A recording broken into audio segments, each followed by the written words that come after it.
Hello, and welcome to another edition of Just 5 Minutes in Acts. We look at important chapters and verses from the book of Acts and focus on one thought and then on one implication of that thought for daily living. So that if the thought's on target, then here's what it means for your life and mine, all in just 5 minutes.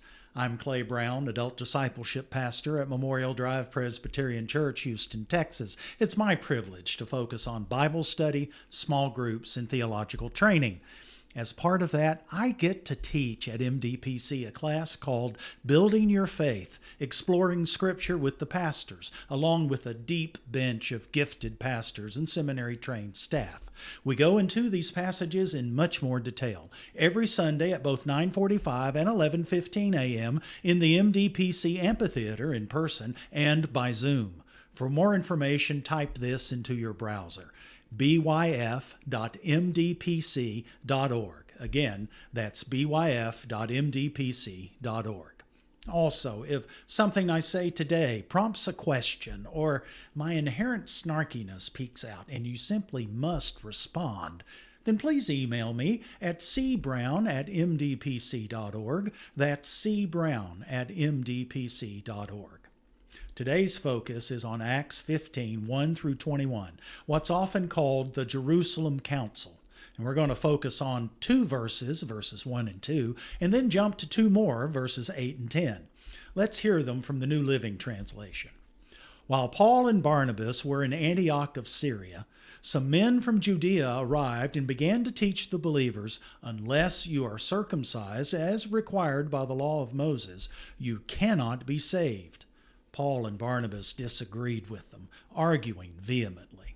Finally, the church decided to send Paul and Barnabas to Jerusalem, accompanied by some local believers, to talk to the apostles and elders about this question.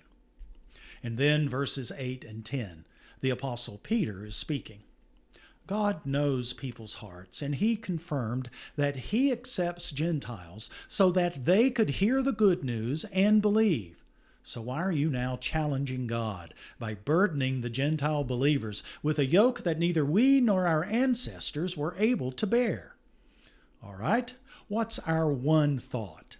God is moving among the Gentiles, the non-Jews, to expand his family of faith. And that's a huge change from the perspective of Jews who have become Christians and who then have just assumed that anyone else who believed in Jesus would naturally embrace all the Jewish beliefs and practices too. Paul and Barnabas, both Jews themselves, it's important to know, and the chief missionaries to the non-Jewish world, say, "Not on your life. What drugs are you taking?" Okay, I added that last part. They do a good thing in going to headquarters to work out their conflicts. That's laudatory. But even more laudatory is what happens when Peter enthusiastically supports Paul and Barnabas. God is working in the whole world, not just our world, says Peter, and to impose your cultural expectations on non-Jewish converts to Christ is setting them up to fail. Ultimately, what you're doing is challenging God's redemptive plan. And remember, as the saying goes, He's God and we're not. Now, what's one implication from this thought? We must be focused on Jesus and His good news alone, with nothing else added to it. And when we say that people have to look at the world the way we do, or dress in a certain way, or use this version of the Bible, or say anything else we might add, then we too challenge God in His redemptive plan. Now here's one way this is played out. For decades, Western missionaries have been accused of trying to convert people to Western culture, not just to Christ. And in many ways, that's been quite true.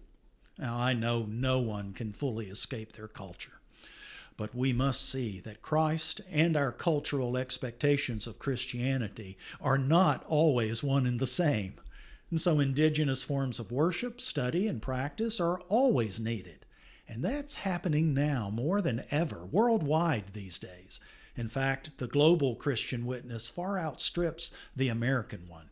We're waning, and they're thriving. American secular culture, no big surprise, thinks secularly. That's new with me. You might want to write that down. No supernatural, no absolutes, so do what makes you happy. So wrong, so foolish. We can learn much from the examples of our Christian brothers and sisters in the developing world. Okay, I think that's enough for now. Thanks, God bless, and see you next time for the next Just 5 Minutes in Acts.